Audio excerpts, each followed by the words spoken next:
শুধু অলির মাজার তো না, আমরা এখন বাংলাদেশে দেখতেছি আল্লাহর মসজিদের কার্পেটের মধ্যেও আগুন লাগানো হয়েছে।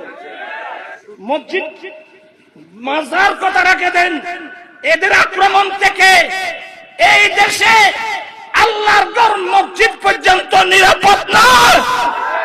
বাইতুল মুকাররমের কাহিনী আমরা জানি।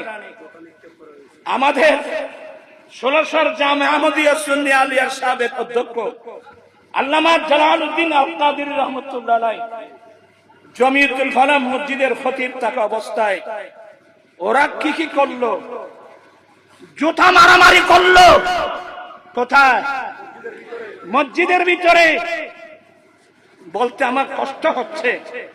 আমি সেদিন বলছিলাম, হ্যাঁ এরা পারবে, এরা মসজিদে আগুন দিতে পারবে, এরা গিলাফও জ্বালিয়ে দিতে পারবে, এরা মসজিদও